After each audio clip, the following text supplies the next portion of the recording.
오늘은 우리 하나님께서 우리에게 이처럼 아름다운 코스모스를 보내주셨습니다.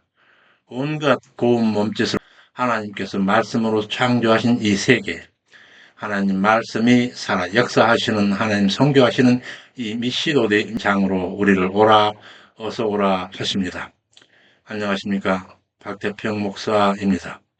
우리 하나님의 각별하신 사랑이 항상 여러분과 함께 하시기를 축원합니다. 제 카페입니다. 카테고리 장 왼편 페이지, 카테고리 장에서 제1편 시작과 인류문명, 제1장 천지창조와 인류에서 오늘은 제3절 신라군 후의 인류입니다. 자료가 하나 준비되어 있는데 90번 자료입니다. 제 교절에서는 구약 상관 제30쪽에서 38쪽까지 내용으로 성경 본문으로서는 창세기 5장 32절까지 5장 32절까지의 내용이 되겠습니다. 제3절 신라간 후의 인류입니다. 아담과 하와는 라곤에서 쫓겨난 후에 가인과 아벨을 출산하였습니다. 가인과 아벨입니다. 그 형제들의 출생과 그들의 삶 그리고 예배에 관하여 살펴보겠습니다. 본문은 가인과 아벨의 출생과 그들의 군복, 가인은 농사하는 자였고 아벨은 목축하는 자였습니다. 그들이 그런 삶을 영위하는 가운데 어느 정도 시간이 되자 두 형제의 제사하는 모습이 나오는데 너무나 서로 다른 상반된 제사의 모습입니다. 그리고 그 상반된 제사에서 말미암는 그 결과로 말미암는 가인의 분노와 하나님의 책망으로 이어지는 본문 말씀이 되겠습니다. 가인과 아벨이 하나님을 예배하였던 서로 다른 두 제사의 모습과 그 경과에 대하여 옥스퍼드 원어성경대전의 해설을 듣고 넘어가겠습니다. 각주 71번입니다. 각주 71번. 아담 이후의 첫 세대인 가인과 아벨의 사적에서 가장 두드러진 사실은 인간들이 창조자요 주권자 되시는 하나님을 향하여 전혀 다른 태도를 가진 두 부류로 나뉘기 시작한다는 사실입니다. 따라서 인간의 영원한 운명도 두 갈래로 양분되기 시작하였습니다. 가인과 아벨, 그리고 가인에게 죽음을 당할 아벨을 대신한 셋의 등장은 두 부류의 인간들의 구분과 양자 사이의 영원한 대립의 역사적 기원인 동시에 영원한 대립의 상징이기도 합니다. 성경 본문입니다. 창세기 4장 1절에서 2절. 아담이 그 한 해 하와와 동침함에 그가 잉태하여 가인을 낳고 이르되 내가 여호와로 말미암아 등남하였다 하니라. 그가 또 가인의 아우 아벨을 낳았는데 아벨은 양치는 자였고 가인은 농사하는 자였더라. 여기서 하와가 가인을 낳고 내가 여호와로 말미암아 등남하였다라고 고백하였는데 이에 대해서 잠시 생각해 보겠습니다. 주 72번입니다.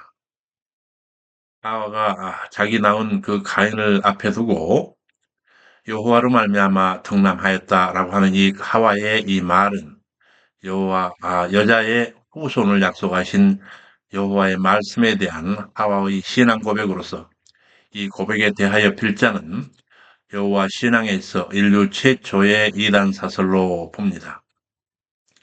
여호와로 말미암는 여자의 후손은 가인이 아니라 가인이 죽인 아벨 대신 주신 셋의 후손으로 오실 예수 그리스도로 성취되기 때문에 그렇습니다. 이 고백은 뱀의 유혹에 넘어간 하와의 죄책감에서 말미암는 지극히 인간적이고 자의적인 소망일 뿐이었습니다. 이 일 후에 하나님께 제사로 예배하는 가인 자신과 그 예물, 그리고 아벨 자신과 그의 예물에 대한 하나님의 연락하시는 문제가 대두됩니다. 하나님께서는 제사를 드리는 자의 사람됨에 대한 연랍 여하가 먼저요. 그 후에 비로소 그에 드린 바 되는 예물 자체의 연락 여부를 결정하신다는 교훈입니다. 다시 본문으로 돌아가서 성경 본문 창세기 4장 3절에서 7절입니다.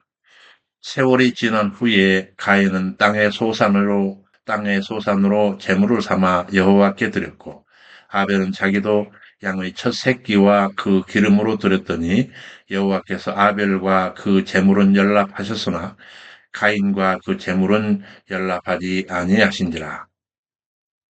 이는 가인과 아벨을 드린 제사, 곧 예의 예물에 있어서 하나님의 간합 여하가 문제가 되었는데 이에 대해서 조금 생각해 보겠습니다. 각주 74번입니다. 74번. 가인의 예물에 대해서는 별다른 언급이 없이 여호와께서는 왜 아벨의 예물만 연락하셨을까 하는 문제입니다. 많은 해석들이 있으나 우리는 먼저 성경 자체에서 유추할 수 있는 의미를 먼저 찾아봐야 하겠습니다. 아벨의 예물은 그의 하는 일의 소산, 곧 목축한 양들 중에서 구별한 양의 첫 새끼였습니다. 그리고 더 나아가서 그 새끼의 희생 부분 중 가장 귀한 기름이었습니다. 그러나 가인의 예물은 아벨처럼 그의 하는 일의 소산이 아니라 그의 하는 일, 곧 농사에서 거둔 소산 중에 구별된 곡물이나 실과라 하지 아니하고 땅의 소산으로 드렸다 이렇게 말하고 있습니다. 이 땅에 대하여 원어 성경은 관사로 한정된 그 땅, 우리 성경은 바로 땅의 소산 그런데 그 땅의 소산이라 이렇게 기록하고 있습니다. 그런데 그 땅이라 하면 문법적으로 볼 때 이전에 언급한 어떤 땅을 말하는 것이 되므로 이미 다 알고 있게 된 어떤 특정한 땅을 지칭한다 할 수 있습니다. 성경 본문을 따라 되짚어 올라가면서 그 땅이라고 하는 그 땅, 처음 만나게 되는 그 땅은 창세기 3장 17절에 등장하게 됩니다. 바로 그 땅은 하나님께서 먹지 말라 하신 선악과를 먹은 아담으로 말미암아 저주를 받았던 바로 그 땅이 맨 처음 만나게 되는 바로 그 땅이 됩니다. 이와 같이 가인의 예물은 저주받은 땅의 소산이었음을 어법이 함축하고 있는 것입니다. 하나님께서 본문에 직접 적시하신 것은 무엇보다 가인은 심중에 자리하고 있는 죄의 소원이라고 하는 것은 영적 전쟁에서 실패한 자들의 갈망이었는데 가인은 농사를 지면서 뜨거운 태양볕 아래 목이 타는 그런 아픔 속에서 육체적인 피로 속에서 농사를 지으면서 마음에 계속적인 원망이 있었던 것으로 보입니다. 보십시오. 하나님, 당신께서 저주하신 땅에서 내가 이처럼 수고하여야만 그 소산을 먹을 수 있다고 하셨습니다. 그 소산을 받아보십시오라고 하는 그런 죄의 소원, 영적 전쟁에서 실패한 자들의 갈망이 있었던 것으로 보입니다. 이어 그 죄성으로 최초의 살인이 세상에 왔고 그는 땅에서 저주를 받아 영원히 유리하는 자가 되고 맙니다.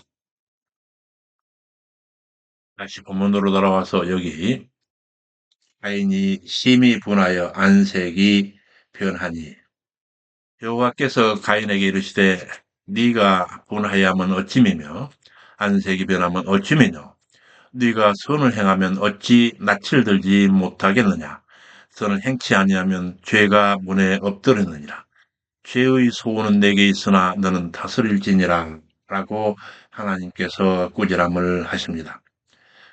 이때 생긴 가인의 그 마음의 상처가 남아서 인류의 최초 살인이 들어오게 됩니다. 인류 최초의 살인 사건. 창세기 4장 8절 12절 성경 말씀입니다. 가인이 그 아우 아벨에게 고하니라. 우리 성경은 여기서 단순하게 고하다 이렇게라고 하는 가인의 단 한 가지 행위만 드러나고 있습니다. 그러고 나서 그 후 그들이 들어있을 때 이렇게 나오고 있는데 이 고하니라고 하는 이 말씀에 대해서 히브리어 원어 성경은 어떻게 표현해 조금 살펴보도록 하겠습니다. 각주 75번, 히브리 마소라 사본, 우리 한글 개혁성경의 원전이라 할 수 있습니다. 마소라 사본의 번역본인 우리 한글 개혁성경에는 가인이 아벨에게 말한 내용이 기록되어 있지 않습니다. 그러나 공동번역성경에는 들로 가자라고 하는 어구가 더해져 있습니다.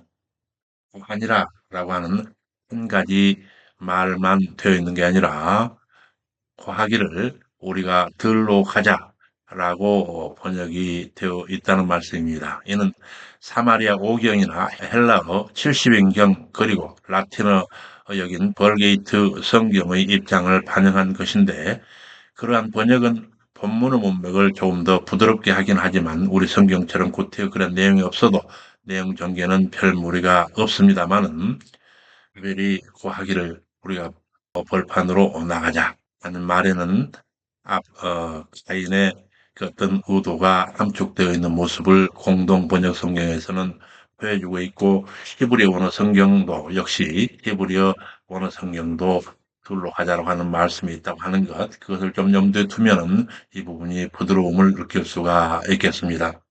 다시 본문으로 돌아갑니다. 그 후 그들이 들에 있을 때에 가인이 그 아우 아벨을 쳐 죽이니라. 여호와께서 가인에게 이르시되 네 아우 아벨이 어디에 있느냐? 내가 알지 못하나이다. 내가 아우를 지키는 자이니까 네가 무엇을 하였느냐? 네 아우 핏소리가 땅에서부터 내게 호소하느니라. 숨 쉴 수 없이 몰아붙이는 하나님의 추궁입니다. 네가 땅에서 저주를 받으리니 아담이 배도해서 저주를 받던 땅이었는데 이제 동생 아벨을 죽인 죄로 이제는 땅이 가인을 저주하게 되었다 하는 선언입니다. 네가 땅에서 저주를 받으리니 밭을 갈아도 땅이 다시는 그 효력을 네게 주지 아니할 것이요 너는 땅에서 피하여 유리하는 자가 되리라. 아우 아벨을 죽이고도 이 사실을 부인하는 가인의 그 가증스러움을 여호와께서 저주하십니다. 저주로 결말짓는 가인의 삶에 대하여 옥스퍼드 원어 성경 대전이 해설하고 있습니다. 주 76번입니다. 하나님을 떠나 가인은 어미 하와의 기대, 어미 하와는 가인을 낳자마자 그를 품에 안고 내가 여호와로 말미암아 아들을 낳았다라고 했던 그 기대, 여호와로 말미암는 그 여자의 후손으로 기대를 했던 그 기대와는 달리 지극히 인본주의적 삶을 살아 하나님께 외면당하고 마침내는 형제를 살해하는 죄까지 범했습니다. 그러나 그는 하나님을 오래 참으시는 자비로우심마저 경홀히 하고 끝내 회개치 않았습니다. 그리하여 그는 모든 불의한 자들의 조상으로서 저주와 멸망의 표상이 되어갔습니다. 오늘날에도 수많은 사람이 가인의 길을 걸어가고 있습니다. 따라서 그와 같이 가인의 길을 가는 사람은 누구나 그들처럼 저주와 멸망의 길을 걸어가고 있습니다. 그러한 관점에서 우리 역시 꼭 자기처럼 자기의 의로 살아가는 곧 내 뜻대로 살아가는 인본주의적 가인의 길을 쫓고 있는 것은 아닌지 한번 돌아봐야 할 것입니다. 우리는 오직 하나님의 의로 살아가는 신본주의적 삶을 삶으로써 하나님께 의롭다 인정하심을 받아 날마다 영광과 영생의 복된 길을 걸어나가야 할 것입니다. 다시 본문으로 돌아가서 하나님은 그러한 저주를 듣고 가인은 하나님의 진노 앞에 하나님의 자비, 긍휼하심을 호소하게 됩니다. 창세기 본문, 성경 본문 4장 13절에 15절입니다. 내 죄벌이 너무 중하여 견딜 수 없나이다. 주께서 오늘 이 지면에서 나를 쫓아내시온즉 내가 주의 얼굴을 배웁지 못하리니 내가 땅에서 피하며 유리하는 자가 될지라 무릇 나를 만나는 자가 나를 죽이겠나이다. 여호와께서 이르시되 그렇지 않다. 가인을 죽이는 자는 벌을 7배나 받으리라 하시고 가인에게 표를 주사 만나는 누구이든지 죽임을 면하게 하시니라. 여기서 가인에게 주신 표에 대하여 또한 옥스퍼드 오늘 성경대전의 해설을 살펴보겠습니다. 각주 77번입니다. 하나님께서 여호와께서 가인에게 준 이 표는 단순히 표라고 하는 의미만 아니라 보다 다양하게 기호, 징조, 이족 등으로 번역되는 그런 히브리어 오트입니다. 우리는 이러한 용례로서 히브리어 오트가 본문에서 무엇을 의미하는지 알 수 있습니다. 먼저 이 어휘는 기호로 번역되어서 어떤 군대나 집단의 소속이 어디인지 보여주는 역할을 하는 그런 기호로서의 역할입니다. 이는 또한 인류 문명사에서 문자의 기원으로 볼 수도 있습니다. 오투의 이러한 용례로 보아 가인이 받았던 표는 당시 존재는 누구나 쉽게 알아볼 수 있는 선명한 그런 표였던 것으로 추측됩니다. 또한 이 단어가 징조의 뜻도 있어서 오투가 미래의 어떤 일을 예견하고 보증하는 기능도 가졌음을 보여주고 있습니다. 따라서 가인의 생명 보호를 보장해주는 이 표는 인간의 생명을 멸망으로부터 끌어내시는 그리스도의 구속 사역을 예표하는 역할도 한다고 볼 수가 있습니다. 그리고 이 단어가 또한 이적의 뜻이 있어서 이 오트가 인간 스스로의 의지로 행해지는 것이 아니라 전능하신 하나님의 명령이나 직접적 행동으로 일어나는 것을 함축하고 있기도 해서 이 가인의 표는 인간적인 공로가 전혀 없는 하나님의 초자연적인 역사로 주어진 것임을 우리가 알 수 있습니다. 오늘날 우리 성도들 역시 완전히 부패한 죄인으로서 스스로는 아무 공로가 없지만 하나님 자녀로 부름받아서 구원의 길을 갈 수 있게 된 것은 오직 하나님의 전적 은혜라 아니할 수 없는 것입니다. 다시 본문으로 돌아갑니다. 또 다른 한편 당시 아담의 식솔들만 존재했다면 가인이 유리할 때 과연 우리가 알지 못하는 누구가 있어서 다시 가인을 죽이려 한다고 하는 말씀인지, 또 가인이 거기를 떠나서 누구를 방비하려고 에녹성을 축성하게 되는 것인지 등의 난제가 있습니다. 혹자는 아담 부부에게 구태여 성경에 언급하지 않는 또 다른 자녀들의 출산과 그들의 출산에 의한 기하급수적인 인구 증가를 언급하기도 합니다. 또 다른 소수의 의견으로는 하나님과 교통하던 또 다른 인격체, 아담의 식솔 외에 또 다른 어떤 인격체의 세계를 상정하기도 하는데 필자도 그 전부터 있었을 법한 또 다른 한 세계를 상상하는 쪽에 무게를 두고 있음을 밝혀둡니다. 이는 에덴 동산 창설과 아담을 비주심도 그 세계로부터 구별하심이었다라고 하는 그런 저의 상상이었는데 그리해도 대홍수로 없어질 세계 세상이며 또 혹시 있다고 해도 그런 세상이 오늘날 우리 삶에 별다른 영향도 없는 일이라 문제될 것은 없다 생각을 합니다. 한편 유대 역사가 요세푸스는 아담에게 가인과 아벨 외에도 아들 33명과 딸 23명이 더 있다고 이렇게 전하고 있습니다. 어떤 그와 같이 이제 성경 역사에서 배제되어 사라지는 이 가인의 후세들의 이야기가 전개됩니다.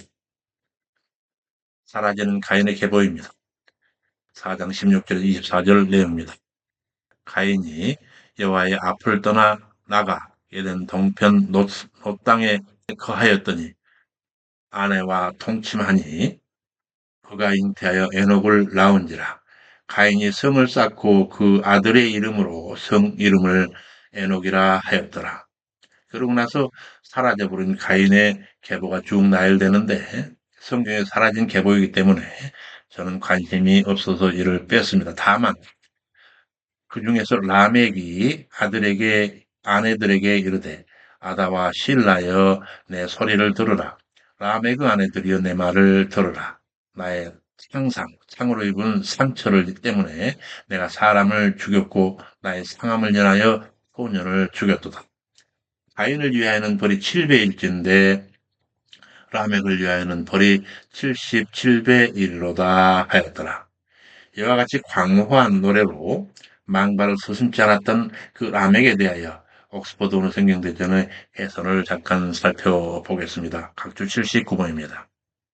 라멕은 죄 없는 동생을 죽인 가인을 해치는 자에게조차 7배의 벌이 내려진다면 자기에게 직접 해를 가한 자를 죽이는 자신에게 복수하려는 자에게는 77배의 벌을 내리는 것은 너무나 당연한 것처럼 노래함으로써 하나님의 긍휼하신 보호를 잔인한 복수의 논리로 바꿔버리는 하나님을 모독하는 죄를 자초하고 있는 모습입니다. 한편 라멕은 이러한 교만한 내용을 노래함으로써 흥취를 더욱 돋우고 있습니다. 성경에 가장 처음 기록된 인간의 시가 이처럼 살인과 복수를 즐기며 이를 자랑하고 흥겹게 놀이하는 내용이라는 사실을 통해서 볼 때 아담과 하와가 선악과를 따먹고 가인이 살인한 이후 진행되는 죄악의 빠른 확산과 더불어 인간 마음 내부에 도사리고 있는 잔혹한 복수심의 실로 우리는 놀라운 전율을 느끼지 않을 수가 없습니다. 다시 본문으로 돌아갑니다. 유리하던 가인이 놋 땅에 정착하면서 에녹을 낳고 이를 기념하여 에녹성을 건설했습니다. 본문에는 그 에녹의 현손 라멕이 가인의 후손들의 그 광활한 특성을 대표적으로 잘 드러내고 있습니다. 라멕에게 두 아내가 있어 한 아내 이름이 아다인데 그 한 아내 아다가 낳은 야발은 장막에 거하여 육축 치는 자의 조상이 되었고 그 야발의 아우 유발은 수금과 퉁수를 잡는 자의 모든 그런 자의 조상이 되었습니다. 그리고 또 다른 아내 신라의 소생 두발가인은 동과 철로 각양 기계를 만드는 기구를 만드는 자가 되었고 그의 누이 나아마가 있었는데 이 모두 자기의 의로 살아가는 모두 다 제잘난 맛에 살아가는 그들이었습니다. 다음으로 아벨 대신 다른 시 셋의 출생에 관한 얘기입니다. 창세기 4장 25절 26절 말씀입니다. 아담이 다시 아내와 통침하매 그가 아들을 낳아 이름을 셋이라 하였으니 여기서 아벨 대신에 하나님께서 가인에게 주신 아들 셋, 그 이름을 셋이라 했는데 이 셋이라고 하는 이름을 기반으로 그 당시 시대 상황을 저희들이 한번 반추해 볼 수 있는 옥스퍼드 원어성경대전의 해설을 들어보겠습니다. 각주 80번입니다. 여기서 셋이라고 하는 쉣이라고 하는 히브리어인데 이는 놓다, 정리하다, 임명하다라는 뜻을 가진 슈트라고 하는 히브리어에서 유래한 이름이 바로 셋입니다. 따라서 이 이름은 죄된 세상을 다 정리하는 존재라 하는 뜻을 가지고 있습니다. 또 경건한 제사를 드림으로써 하나님으로부터 인정받았던 아벨 대신 이 세상에 다시 놓인 존재라, 재설정하는 존재라, 이런 보상의 의미를 지니고 있다고 볼 수도 있습니다. 실로 이 셋의 씨에서 아담에 이어 이 세상의 제2의 시조라고 할 수 있는 노아가 나왔으며 궁극적으로 이 세상 모든 죄를 완전히 해결하신 그렇게 그리스도께서 나오심으로 그 이름에 담긴 예언이 그대로 성취됩니다.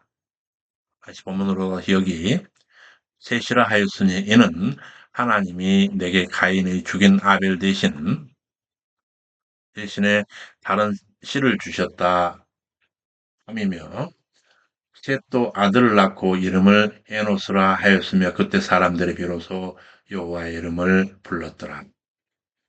여기서 특히 셋이 이름을 또 준 아들, 셋이 아들을 낳고 또 셋이 그 아들을 향하여 지었던 이름, 그 에노스라고 하는 이름이 함의하고 있는 의미가 상당히 깊은데 이 또한 옥스퍼드의 설교를 옥스퍼드로 성경되는 설교를 들어보겠습니다. 각주 82번입니다.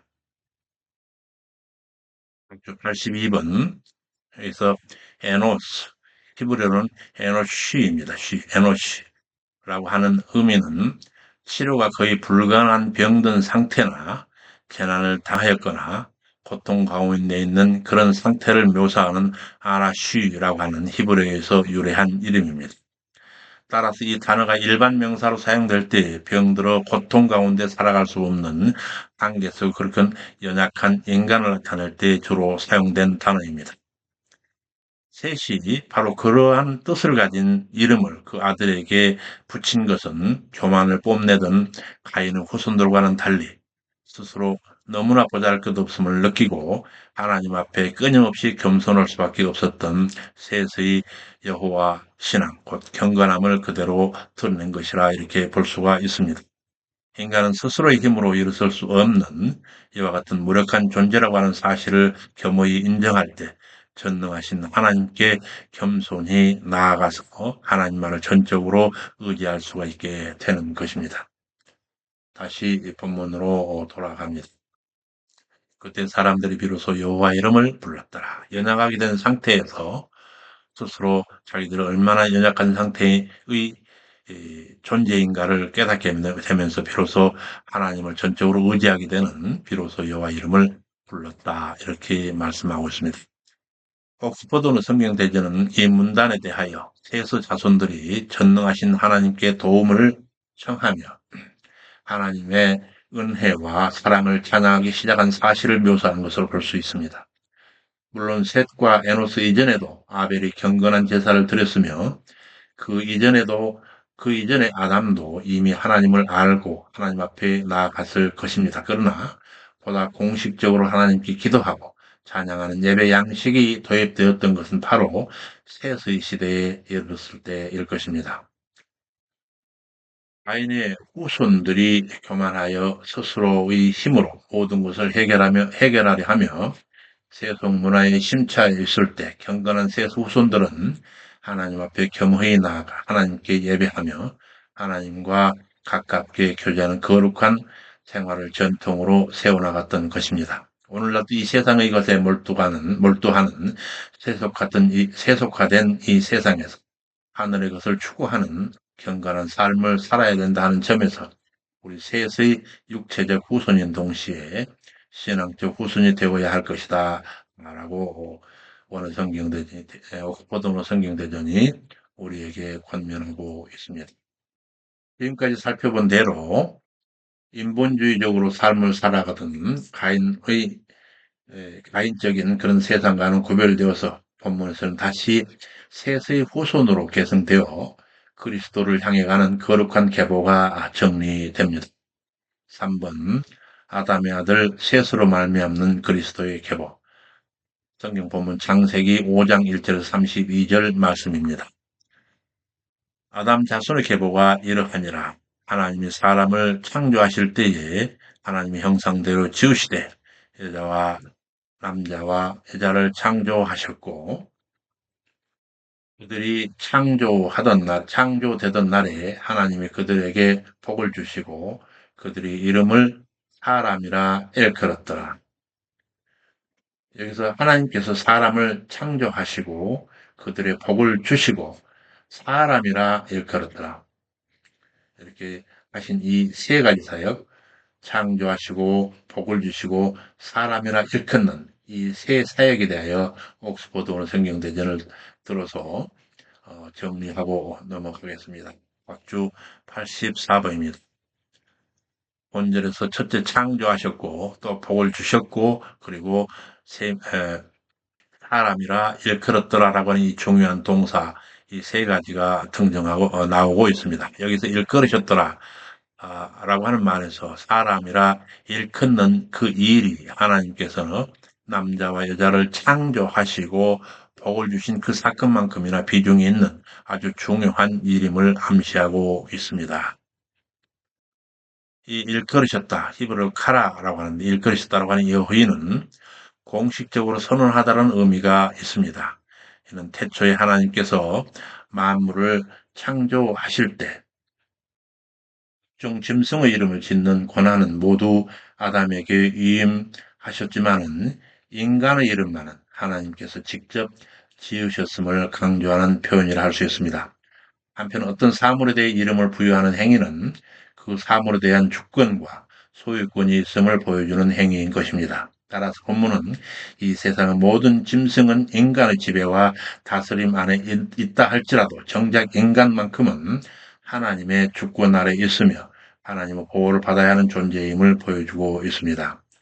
실로 인간이 이를 망각하고 스스로 자기의 삶을 주관할 수 있다고 생각한다면 이 인생은 그 출발부터 잘못된 것이며 실패하는 삶을 살 수밖에 없습니다. 이르시되 주의 손이 나를 만들고 세우셨사오니 나로 깨닫게 하사 주의 계명을 배우게 하소서라고 시편 119편 73절에서 시인이 노래하고 있습니다. 다시 여기서 본문으로 돌아가겠습니다. 아담이 130세에 자기 모양 곧 자기 형상과 같은 아들을 낳아 이름을 셋이라 하였고 아담이 셋을 낳은 후 800년을 지내며 자녀를 낳았으며 그가 930세를 양수하고 죽었더라. 셋은 105세에 에노스를 낳았고 에노스를 낳은 후 807년을 지내며 자녀를 낳았으며 그가 912세를 향수하고 죽었더라. 에노스는 90세에 게난을 낳았고 게난을 낳은 후 805년을 지내며 자녀를 낳았으며 그가 905세를 향수하고 죽었더라. 그리고 쭉 생략하다가 중략하고 에녹은 65세에 무두셀라를 낳았고 무두셀을 낳은 후 300년을 하나님과 동행하며 자녀를 낳았으며 365세를 향수하였더라. 에녹이 하나님과 동행하더니 하나님이 그를 데려가심으로 그는 세상에 있지 아니하였더라.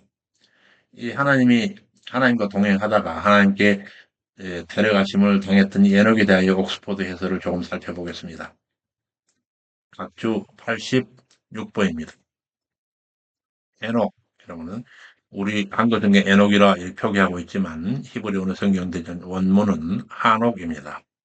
이 하녹이라고 하는 이름은 가마시키다, 가르치다라고 하는 하나크라고 하는 히브리어에서 유래해서 전수자 혹은 선생이라는 의미가 있는 어휘입니다.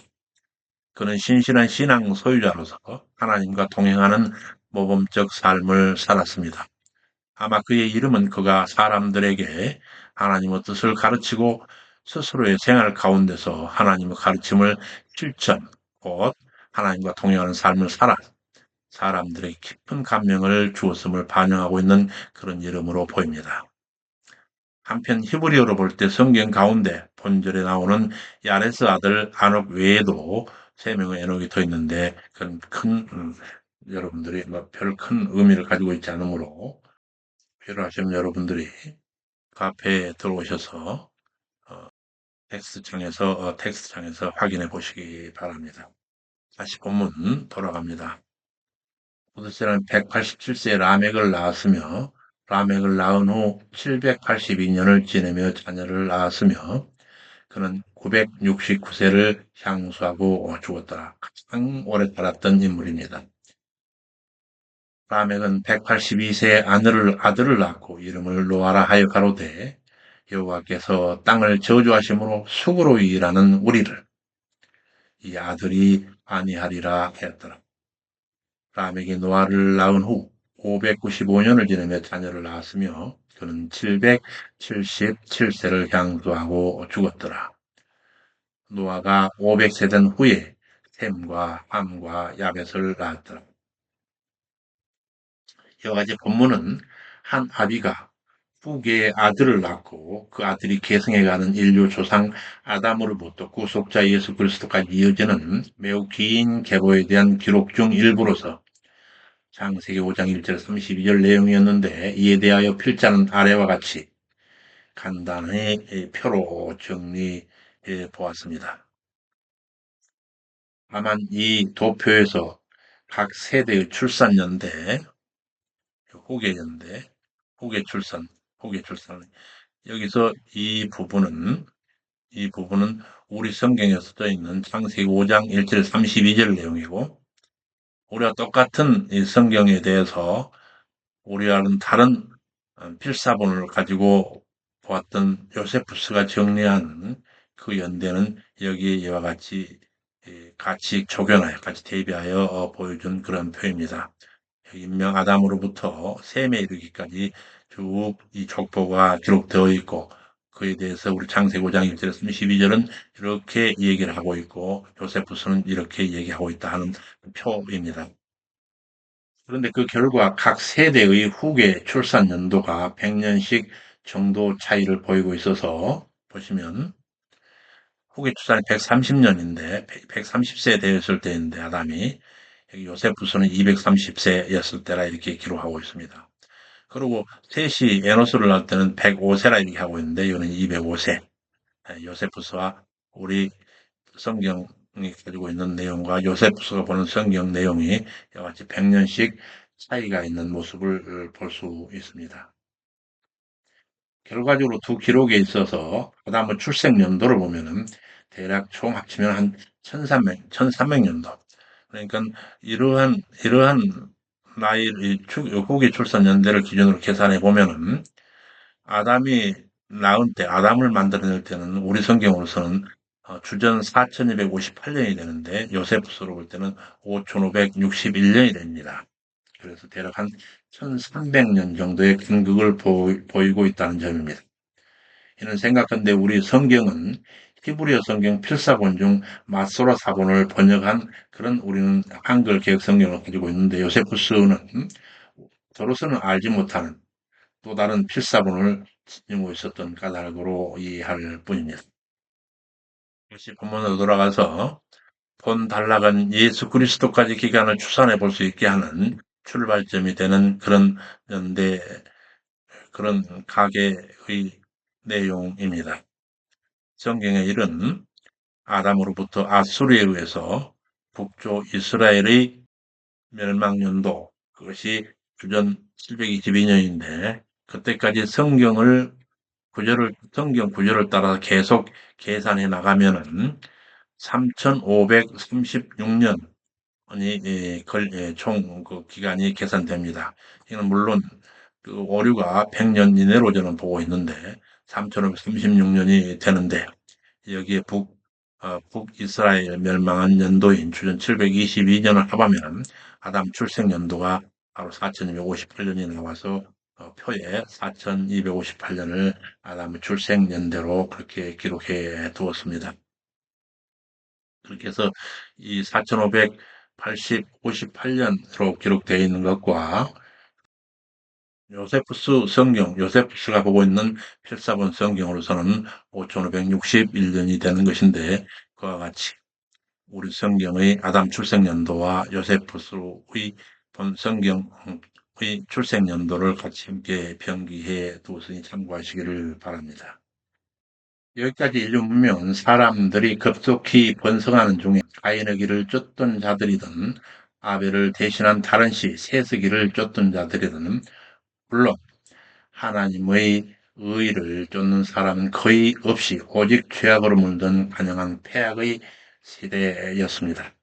인류 극악한 죄악이 더 이상 계속되게 방치하실 수 없는 하나님 긍휼의 한계점에 이르게 되자 마침내 하나님 경륜에 따른 하나님의 조치가 전개되는데 이런 다음 시간에 살피도록 하겠습니다. 우리 인생에 있어서 우리는 항상 하나님 앞에 행하며 살고 있다라고 하는 곧 감찰하시는 하나님 앞에 있다는 사실을 잊어서는 안 될 일입니다. 수고 많으셨습니다. 우리 하나님 아버지의 긍휼이 여기심이 항상 여러분의 삶 위에 함께 하시기를 간절히 축원합니다. 감사합니다. 샬롬.